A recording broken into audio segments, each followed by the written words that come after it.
are a child. You go to school 5 days a week, 8 hours a day. You learn from middle-aged spinsters that here's what an A looks like. Here's what a B looks like. All the way to Z, uppercase and lowercase. Here's how you begin a sentence. Here's how you end a sentence. Here is a number. Here is another number. Add these two numbers together, and you get your answer. This is how the narrative starts. You go to school, you get the right answers, you learn the right answers, you repeat them back to the teacher, and they give you a letter. Yay, I got an A. I don't know what that means, but my parents sure like it when I get A's. It all begins right here. Positive feedback.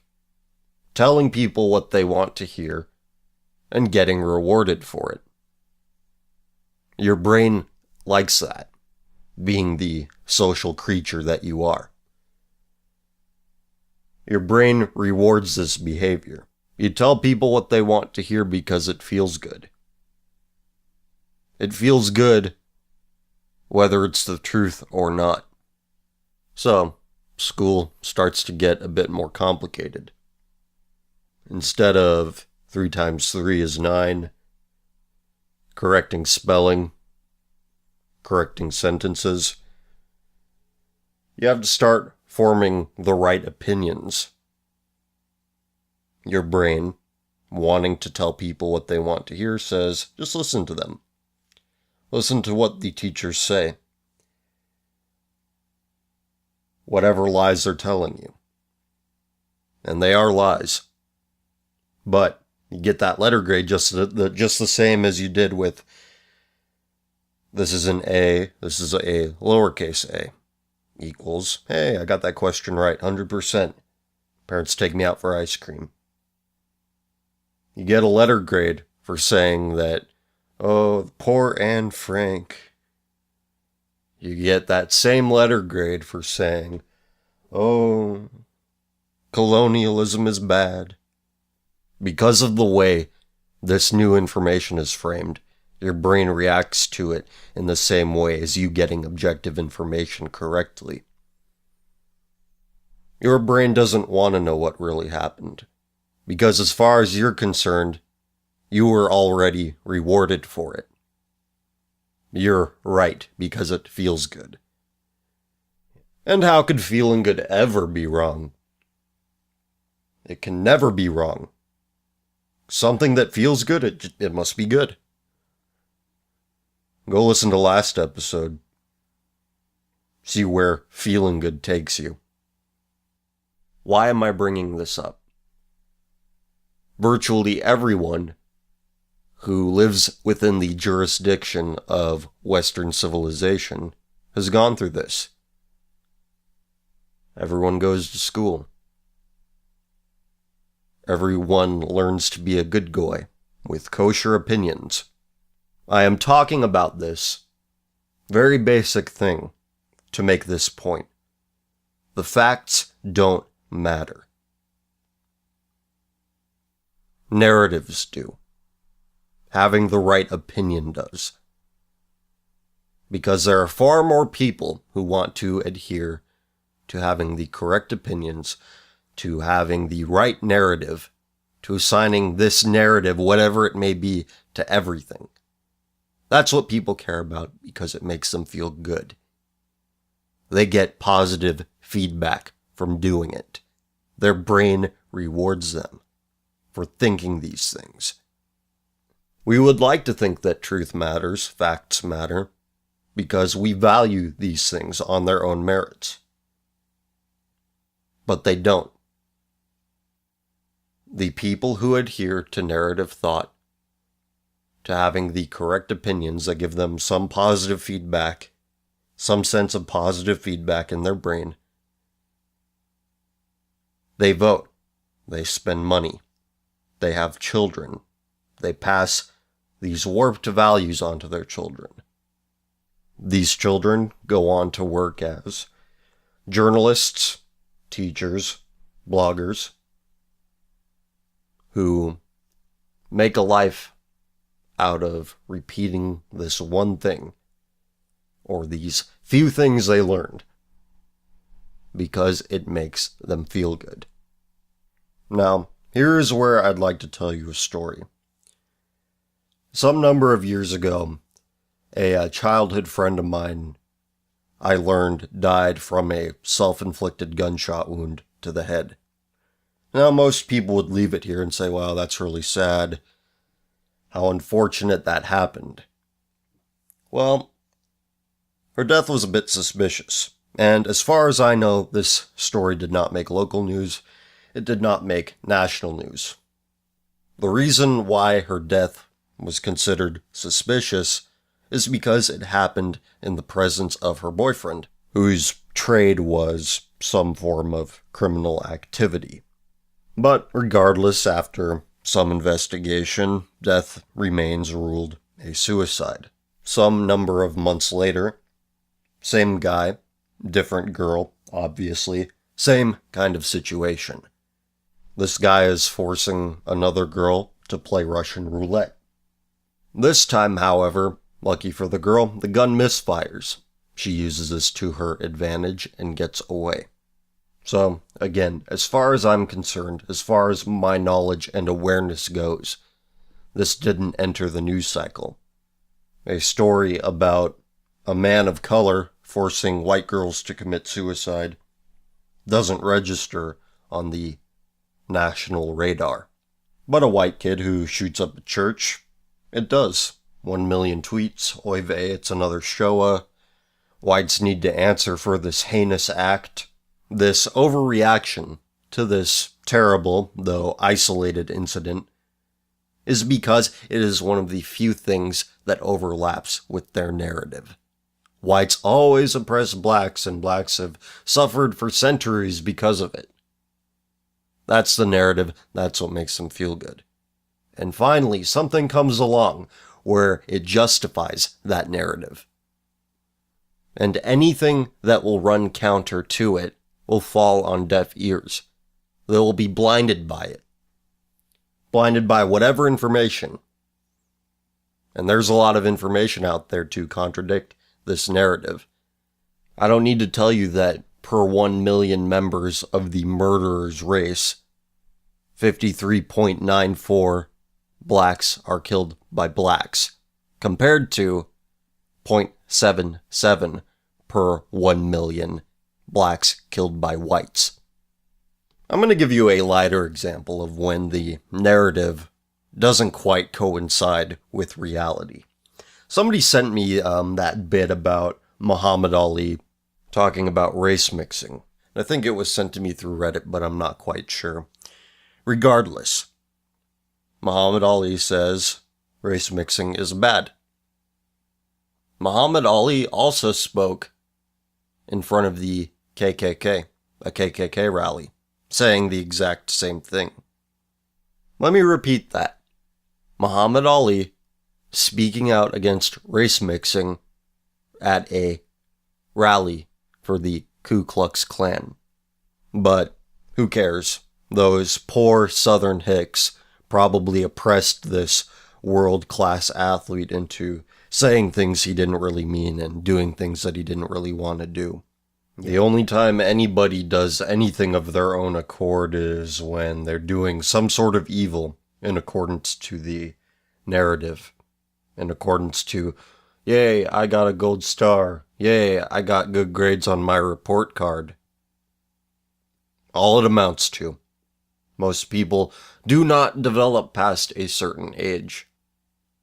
And you are seeing a society-wide example of this. No one is excluded. Anyway, what you see on the title card this week is the URL to my new subreddit for this channel, for listeners of this channel. You can submit screenshots, stories, whatever you want it to be. I will also be running a weekly question thread for the next episode of Common Filth Radio, so instead of emailing me or sending me questions through Ask FM, you can comment on the question thread, and I will do my best to get to it. So please subscribe, contribute to it, and I think it'll be a good resource for all of us until we get shut down. But I think that if I can be on YouTube for a year without incident, I think we can survive on Reddit. And people like to say, oh, Reddit is stupid. Well, Reddit is stupid because the people that frequent it are stupid. Just like Tumblr is stupid because the people that use it are stupid. You see, these websites, they're neutral. They are neither bad nor good. They are just tools. It's the people that make these places up. That's what defines the culture of these places. And most millennials are fuckheads. This show, I provide many examples. I provide many examples every week on this show of millennial retardation, degradation. Somebody asked me in the comment section on one of the videos what I think of Tumblr as a whole, and to be honest, I don't think of Tumblr one way or another. Again, it's a tool. It's how you use it. And how most people use it is how most millennials are. Left-wing lunatics. People who think that behavior should not be restricted, unless, of course, you have racist or sexist opinions. Not that you're doing anything about it, just that you have opinions. Well, my dad has opinions too, and fuck him. That's how members of my doomed generation think. Nothing I can do about it.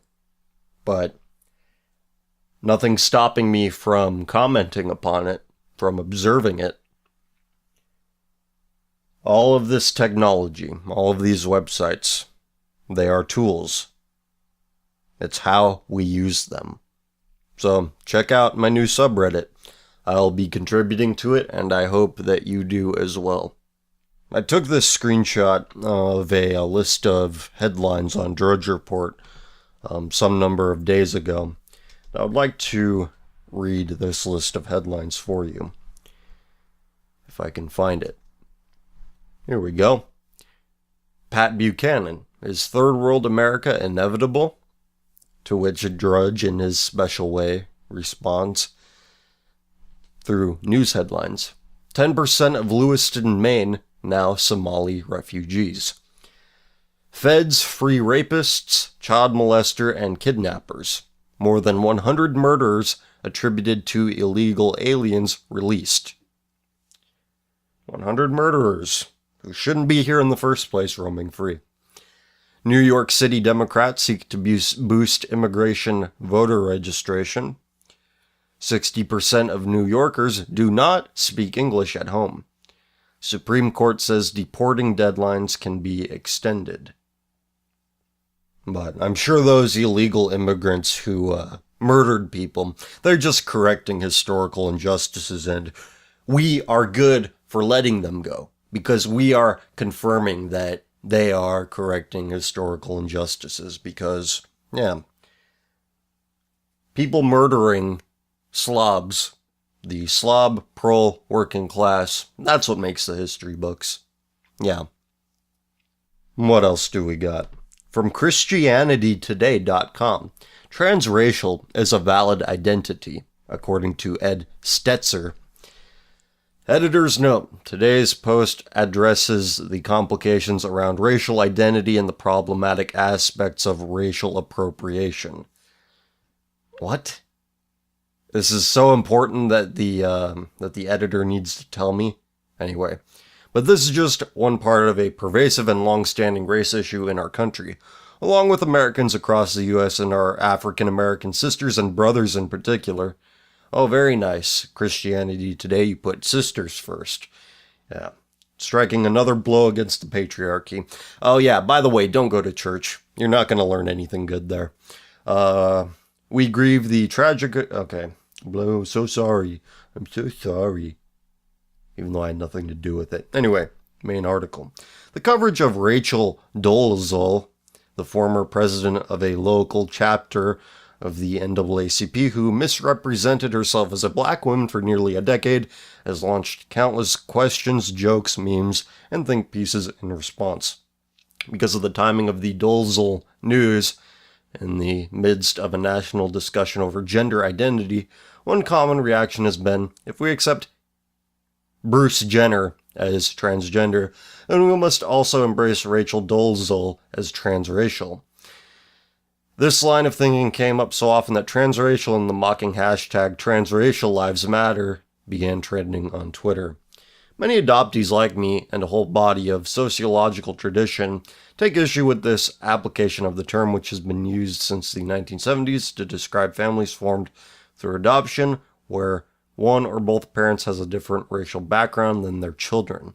As a transracial adoptee, I know what it's like to strain and struggle with racial identity. That's why it's even more hurtful and troubling to see black culture trivialized, worn like a Halloween costume by someone like Dolezal. This is my culture, not a costume. This is who I am, and this is not okay. It's the level of journalism that you have, even on places like ChristianityToday.com. I'm done. What else do we have? I'm just gonna go through my bookmarks, see what happens.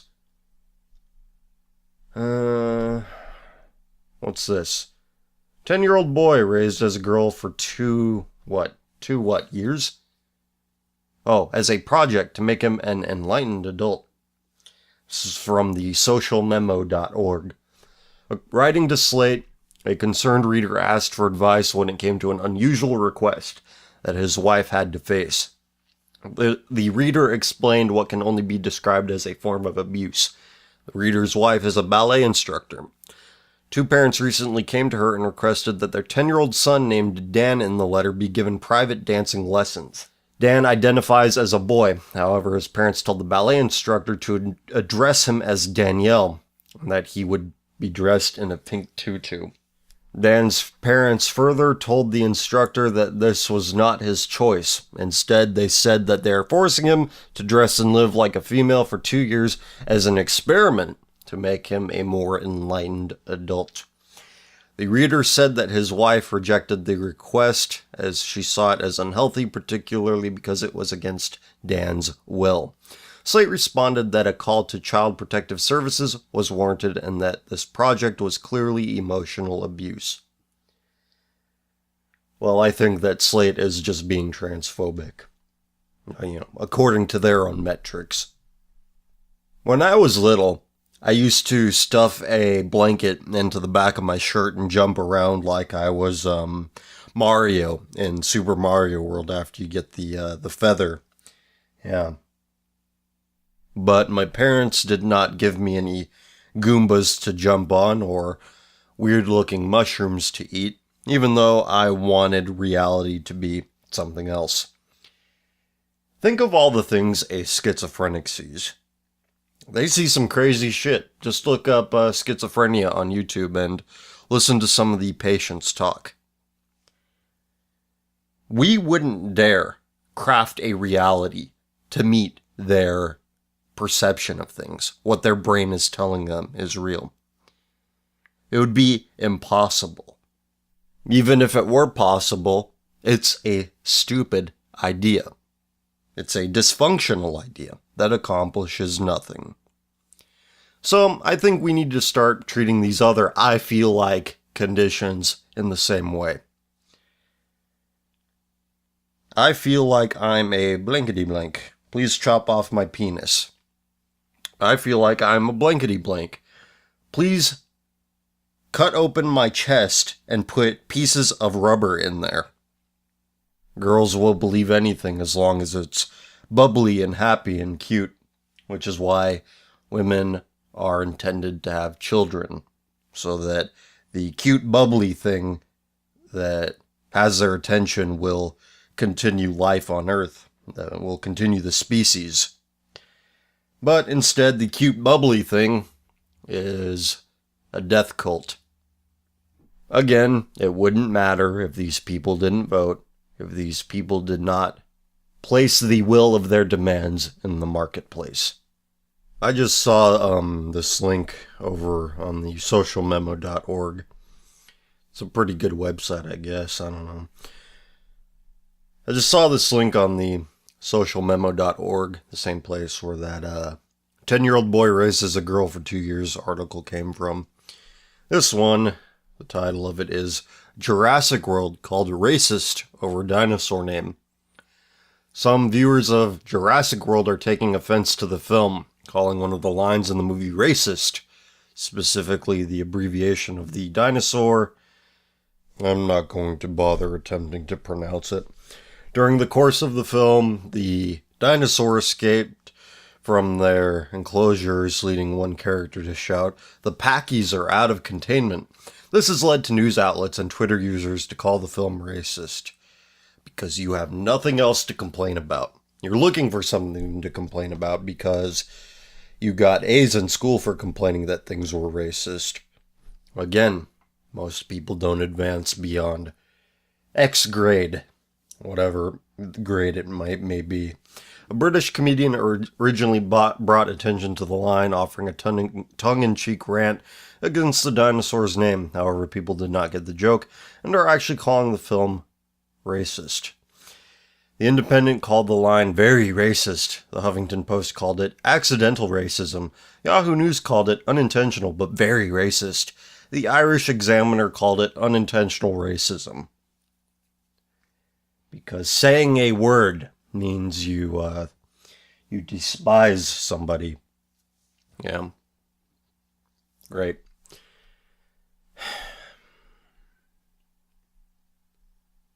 And you have a bunch of people on Twitter complaining about this. I'm so annoyed searching the Pachysaurus thing. I'm seeing so many white people laughing about it. It's a racial slur. From a user whose Twitter name is Cats and Feminism. Not their handle, but their name. I don't know, maybe I'm... Cats and Feminism and bitching about racism. Cats and feminism and anti-racism. That is... I couldn't make that up. These people exist. These people are living, breathing creatures whom you share resources with. Cue all the people who will say, well, that's socially irresponsible of the filmmakers and director and the writer and all this bullshit. What the fuck does socially responsible mean? Not saying anything mean, not saying something that somebody might find offensive. Yeah, so irresponsible. You know what irresponsible is? Irresponsible is when 60% of all people living with HIV are homosexual men who have sex with men, and you say it's not a gay disease. Irresponsible is saying that, oh, let lesbians adopt children when they beat the fuck out of each other. But ignoring statistical probabilities and likelihoods is, well, that's just not very progressive because, well, first of all, math was invented by old, dead men. And they probably just used math to oppress everyone. Because anything that my brain doesn't fathom is oppressive.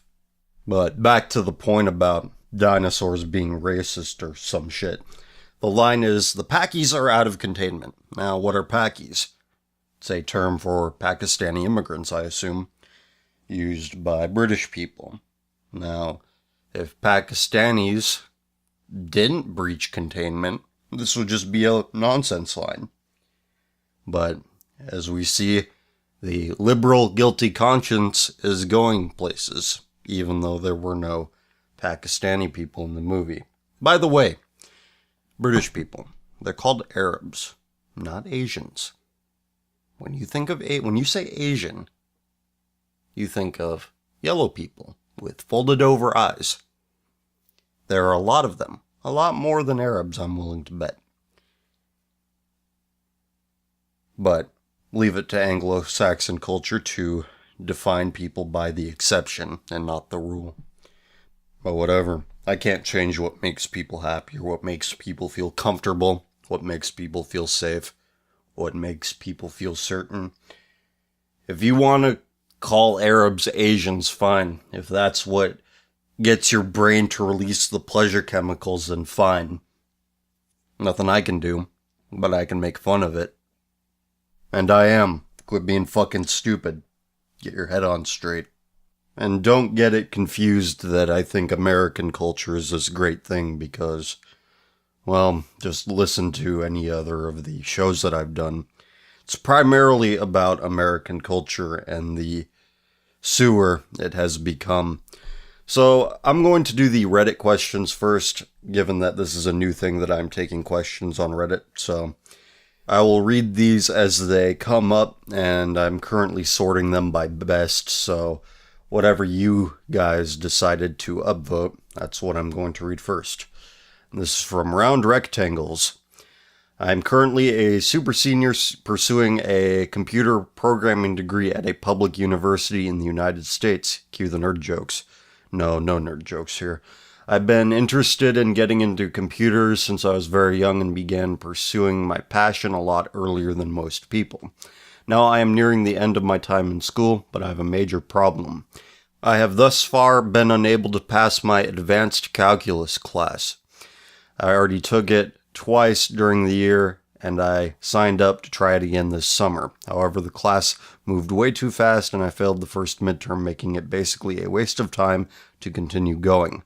While I am bad at calculus, I consider myself to be good at programming. If the degree were irrelevant, I think I could get a job relatively easily, as I already have considerable work experience and a large portfolio of extracurricular projects for someone my age. I have passed all my required programming courses except for one, which I will be taking in the fall. I also have a few general education classes left, but those won't be an issue. During my time at school, I have gradually become more and more right-wing because of exposure to the cultural Marxism that has become common in many American universities. I've become disillusioned with the education system in general because of how much it enables crazy people, and that it generally feels like a pyramid scheme to take as much money from students as possible. I have also become disillusioned with the software industry. Creating new software used to be about inventing tools to uplift humanity, but now everything that comes out of this industry seems to just be another platform for spreading progressive mind rot to the masses. With this information in mind, here is my question. Is continuing to pursue my college degree worth it? I'm not sure they will let me take the class again. I'm also not even sure I still want to pursue this career choice if I will end up at Google or Facebook putting the final nails in the coffin of internet freedom. I truly love programming, but I have no desire to contribute to the demise of Western civilization. Then again, if I didn't go into software development, I have no idea what I would do. I feel that I would be an inferior welder, electrician, etc. for having less passion for the work than other tradesmen. I would also probably feel like the last 5 years of my life had been a waste. Thank you for considering my question for your show. I don't know how much of this is done in the software industry because I don't know much about it other than the services and products they offer. But you could look into companies that work with independent contractors and offer your services to those companies. And I think that if you find it within yourself to do this, this is something you could possibly do while finishing up your final few classes. But if you don't think you can manage that, look into independent contracting or even self-employment. Because when it comes down to it, when you put somebody on a job, you want them to produce something that they can profit off of.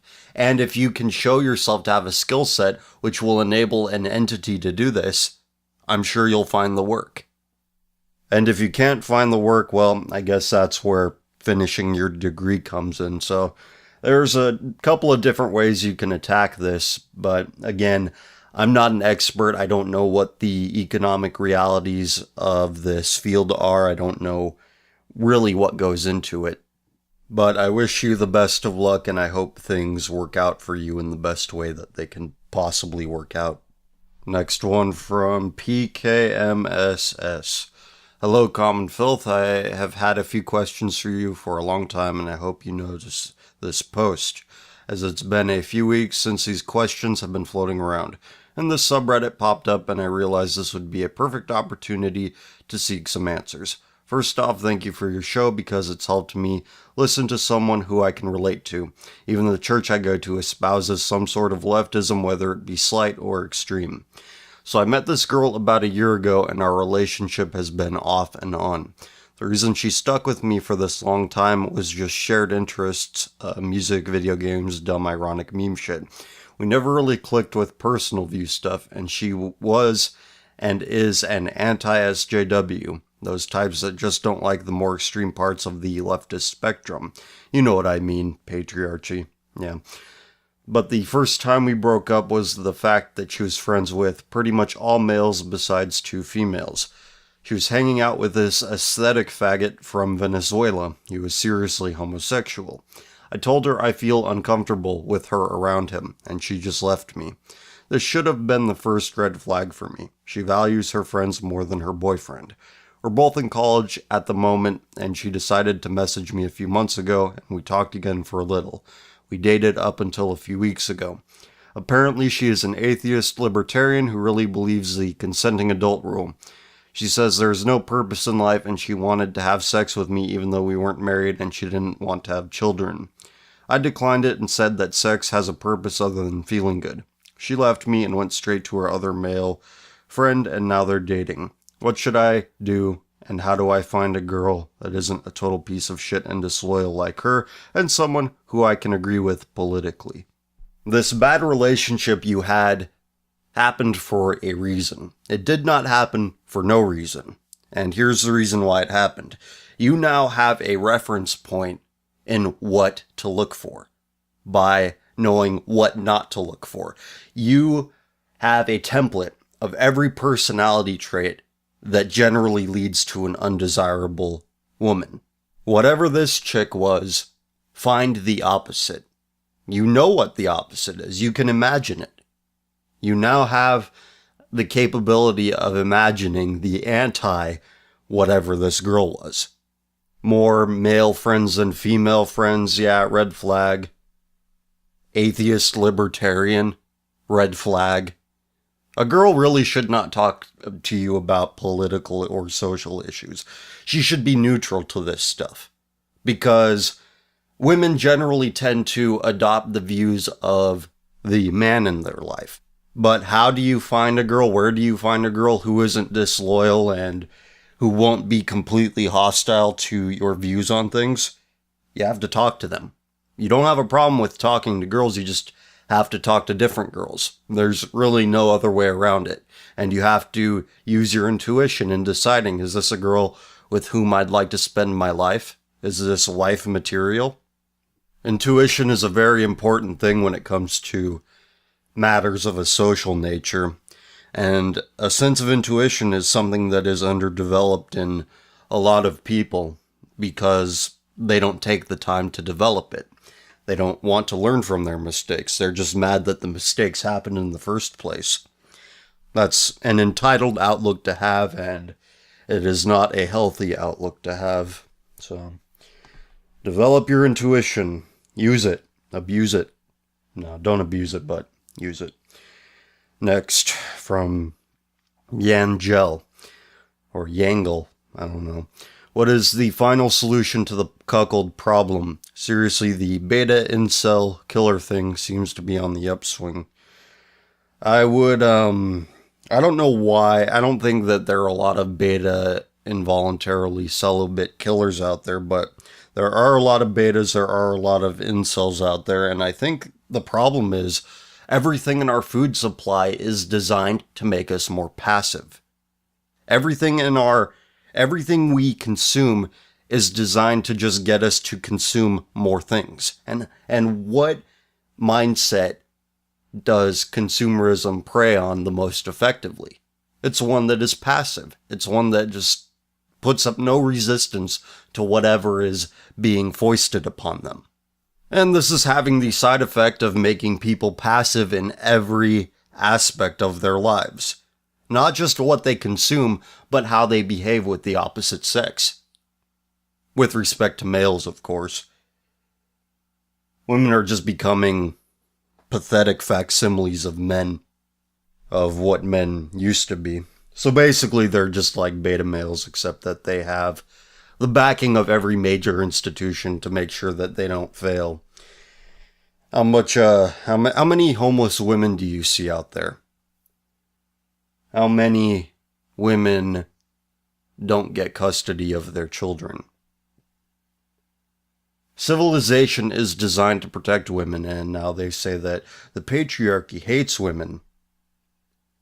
They create problems and then blame their problems on other people. It's unbelievable. So what about those otherkins? Otherkins are an easy target, and one that really should not be targeted all that often. Because in the grand scheme of things, they're irrelevant, just as bronies are irrelevant.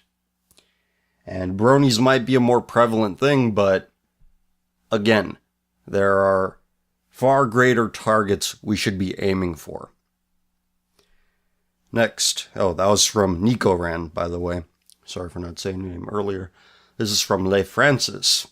Do you think that the recent Charleston shooting was a false flag, or just a reaction of a disturbed mind to the environment? In what manner will it be exploited?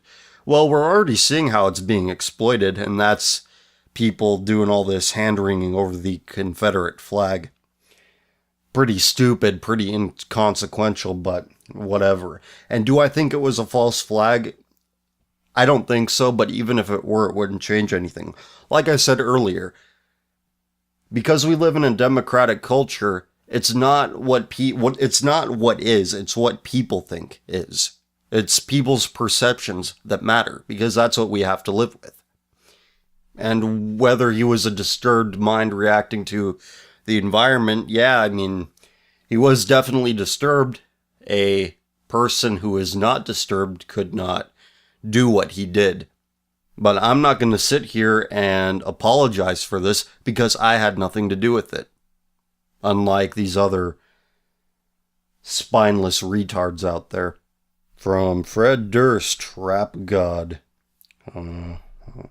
Why did you follow me on Twitter for retweeting you? I am boring. That's just my way of saying thanks. And thank you again. Greasy Comb asks, if you could own one assault rifle, which one would you pick? I'd rather not. And this is from some random string of numbers that I'm not going to read out. Should we continue to fund NASA and space exploration? What was your economic class growing up? I have answered the space exploration one, and I'm not entirely opposed to funding a space program if it's at the expense of other social programs that really don't produce anything other than people that watch daytime television. Yeah. Those companies, those businesses that advertise on daytime TV, daytime talk shows like Maury, Jerry Springer, Steve Wilkos, they are completely reliant on the fact that people live off of EBT. So, I don't think it's going away anytime soon. How much of the GDP is wrapped up in those Everest College or whatever it's called? Get your degree, get a job, quit sitting on your ass, quit watching Maury. Wonder how much those people make. And what was my economic class growing up? It fluctuated somewhere between lower, middle, and middle class, I would guess. I mean, we were never, me and my siblings were never, we never starved, we were never homeless, and there were some leaner times, but the only thing that I think is like a middle class thing is travel, and we didn't travel a lot, so...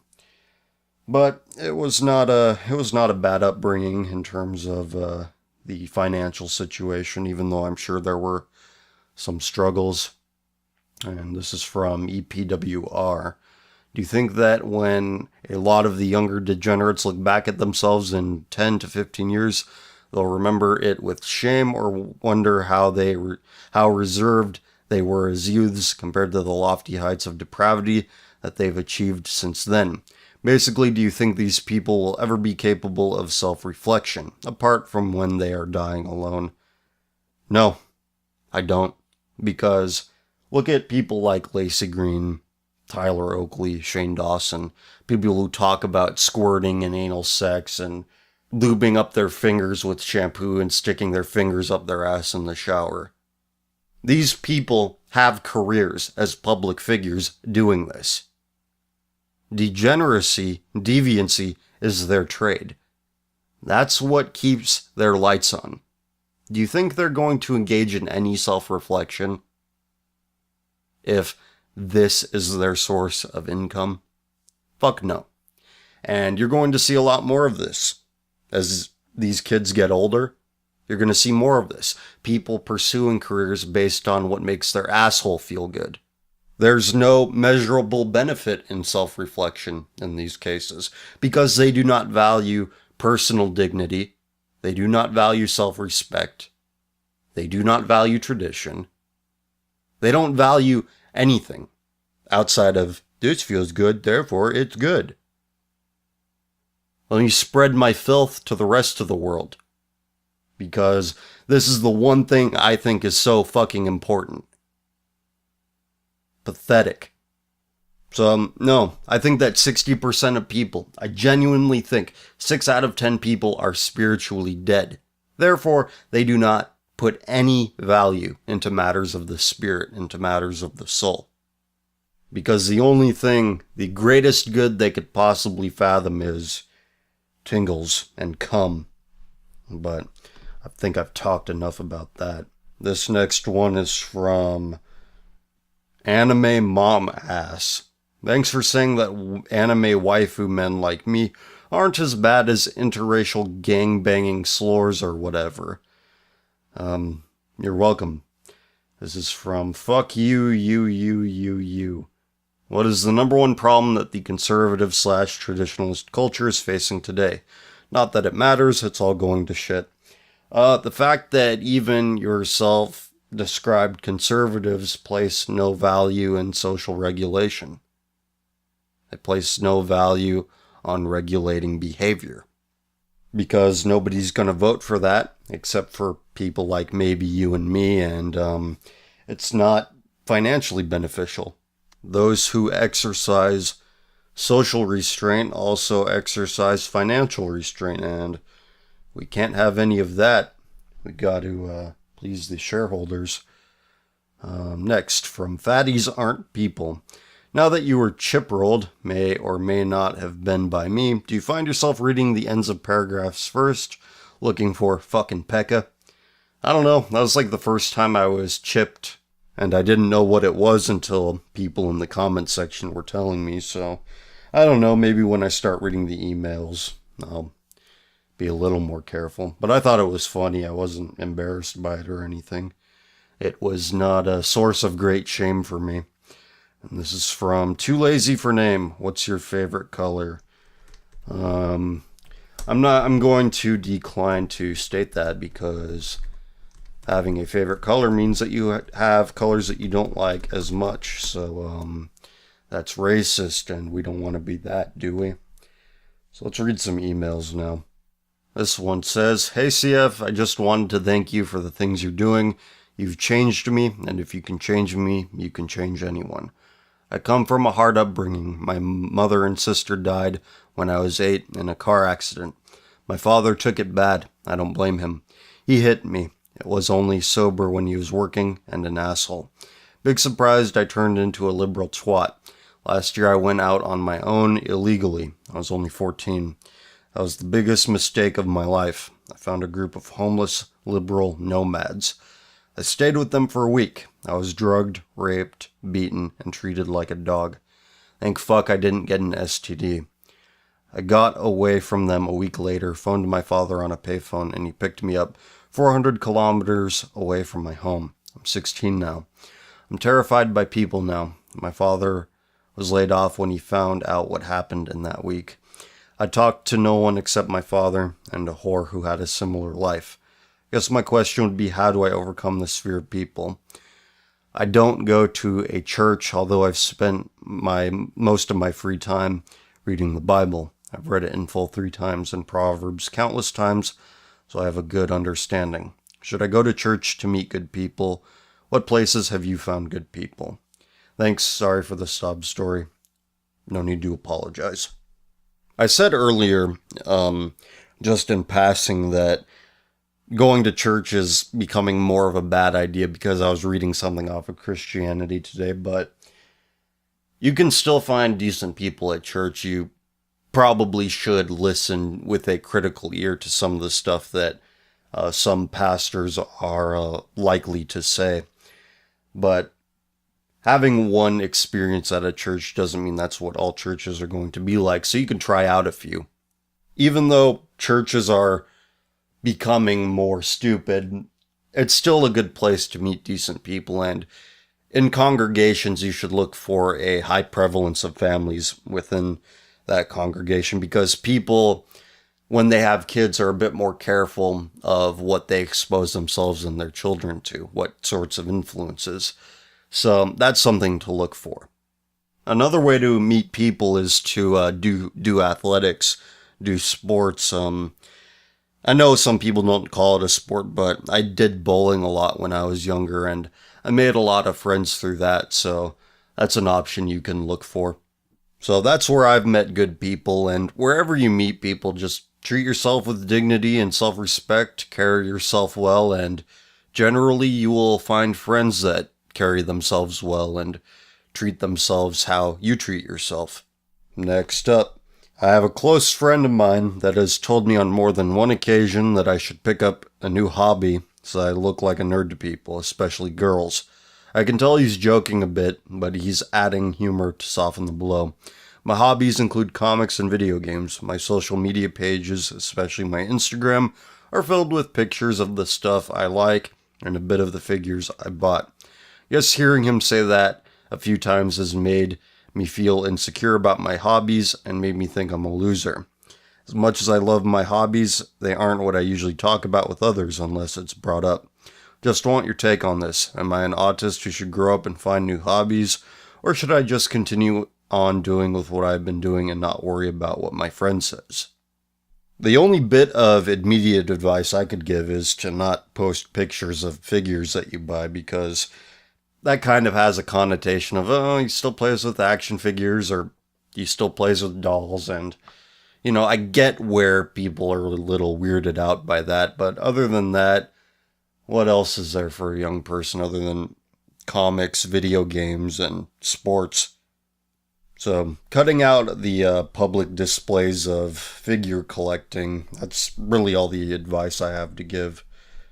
Next up, what do you think is the driving force behind the excess so prevalent among the youth?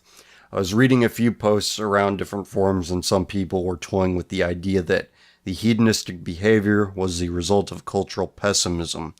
I found myself agreeing with that idea, even based upon sound bites repeated by people I know, i.e., why would you have kids in such a terrible world? What do you think about this? Are we lost because we have already accepted ourselves as lost? Anyway, thanks a lot, and I'll be downloading your Bandcamp stuff as soon as my patriarchal computer stops oppressing me. Well, I certainly hope that it does that soon. I think that cultural pessimism plays a part, but I think for the common person, the reason is more simple. The reason why hedonistic behavior is so prevalent is because hedonistic behavior has no consequences. Somebody gets fat. Don't fat shame me. And we all say, okay, we shouldn't fat shame.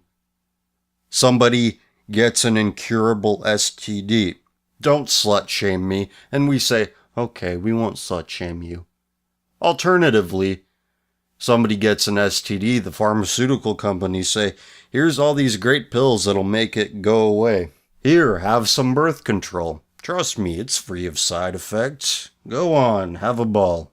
So, these are some of the reasons why I think hedonism is so prevalent. And it doesn't have to be sexual hedonism. It could be alcohol abuse, drug abuse, whatever. Don't you think it's odd that every channel you turn on has some sort of anti-cigarette ad, yet they don't have anti-marijuana ads? Oh, but pot, that's completely healthy. Has no negative side effects. It shrinks tumors. It makes you smarter. Because Sitting around eating junk food and watching Adventure Time is that's a sign of a high intellect.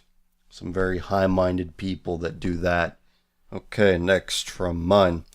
How's it going, CF? Glad to see you're back. I actually missed your show for that week. I usually just listen to it as a way to relax after a day of work. Last week you talked about resuming the hashtag readings. I reckon you should try trans nigger or trans ethnic. Sure, some degenerate gold will surface there, especially due to the whole Rachel what's-her-face thing.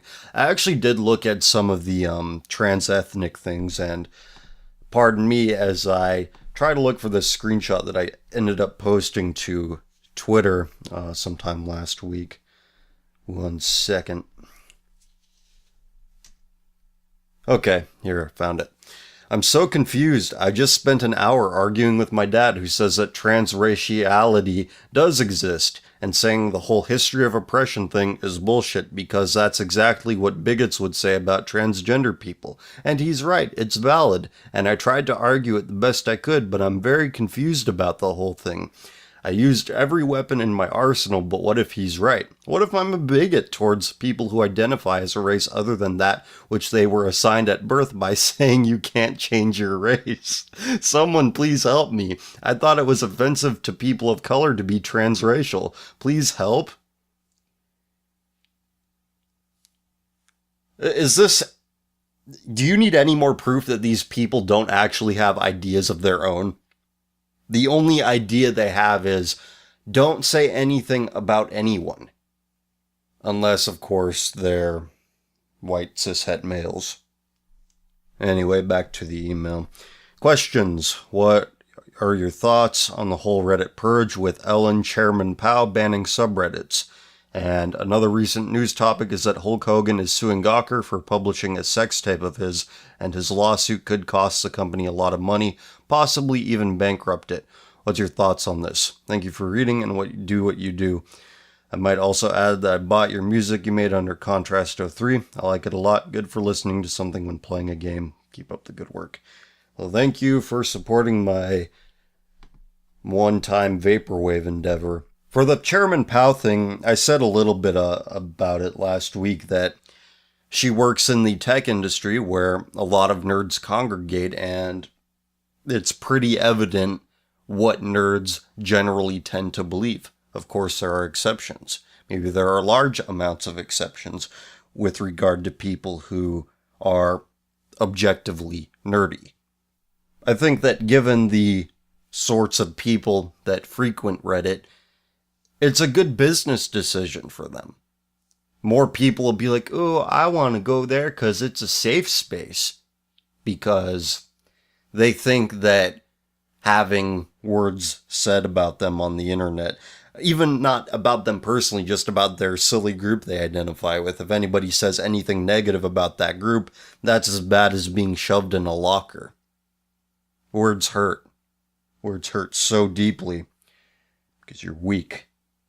But I had made the decision to make a subreddit of my own before this incident happened, and I'm going to continue to be on there because I'm not out to harass anybody. I'm out to have a place where, in case something goes wrong here, I have an alternative place for my fans, my followers, to organize. If $1 Million Extreme can have a subreddit, why can't I? And the second question about Hulk Hogan, all I can say is that I hope that the jury decides in his favor and that Gawker is required to pay him a lot of money. Because while what Hulk Hogan did is not a decent thing to do, fucking some dude's wife, even if he does consent, Gawker is a far more evil entity, and it must be destroyed, and I hope it ends up happening. But I will admit that I am not a legal expert. I don't know the nature of what he's suing over, on what grounds, so I can't provide any commentary with respect to that, but I do hope he wins that case. Alright, next up. Hi there, CF. I really enjoy your show, and it's great to see someone who upholds decency and common sense in this increasingly indecent world. No reason to keep me anonymous. You can say my name if you like. My question is about race mixing. Please bear with me, as I know you've gotten many emails about this, I'm sure. To start off, I am a mixed race guy. I'm half Russian and half Kazakh. Although, despite my heritage, I do not resemble my father's Kazakh features. I look more or less like an average Slav, albeit slightly squintier. Having been born in Kazakhstan, having later moved to Canada, I'm sure you can imagine the identity issues that followed that transition. But as of recently, I have more or less come to terms with how I view myself and my heritage. Jump forward to the present as a young adult, 20. I have been working towards a steady career with the intention of someday marrying and having a family. The only thing is that I don't find many white women attractive. My interests are more suited to Asians, in particular Koreans and Chinese. Unfortunately, there is a stigma around a white guy marrying an Asian woman, as there are far too many slimy autists who marry into that culture, but bring them back to America as a trophy of sorts. I personally find that disgusting, and if I were to marry a woman of a particular country, I would be happy to conform to their culture.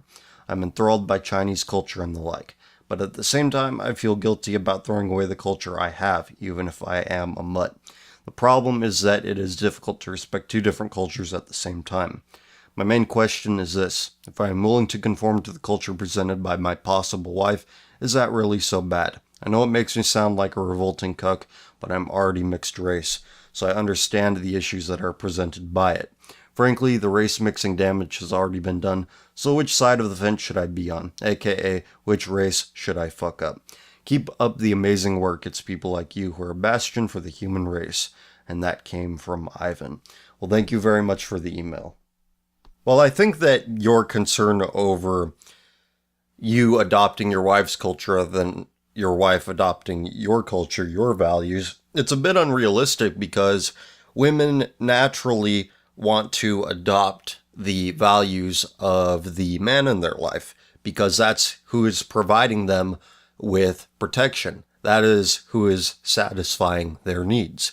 Women are generally more conformist. So while you might find an advantage given that you're a bit more rootless than those of full-blooded stock, you might find value in adopting your potential's wife culture. It's just unlikely to work out that way. And this is also very dependent on whether or not you want to have children. Because you say that you look Slavic, other than having squintier eyes. Well, when most people see Slavs, they just think, oh, that's a white person. For example, if you were to tell somebody, or if somebody were to tell somebody that, oh, I'm half Russian and half German, the person they're telling this to will say, oh, you're just white. Right or wrong, that's what they would see it as. Obviously, Kazakhs are not German, they're not really white, but you yourself say that you look like some form of white. So I know some of the white nationalist types would be mad at me for saying this, but with respect to your situation, having babies with a white woman would be more beneficial for the children of such an arrangement because they would be seen as basically white. There is a greater chance that they won't suffer from the identity issues that you have suffered from. So I have told you my reasoning and what I would do if I were in your situation, if I were of your blood, and if I had your desires. So, whatever you do, best of luck to you, and again, thank you very much for the good email. Alright, it is late, and even though the pace is picking up, I am secretly getting more tired, just as I am secretly a woman of color who works for the government. So, with that being said, thanks a lot for listening. I'll talk to you all later, and we'll listen to some music by Heavywoods, which I've linked to in the description below.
Just turn aside.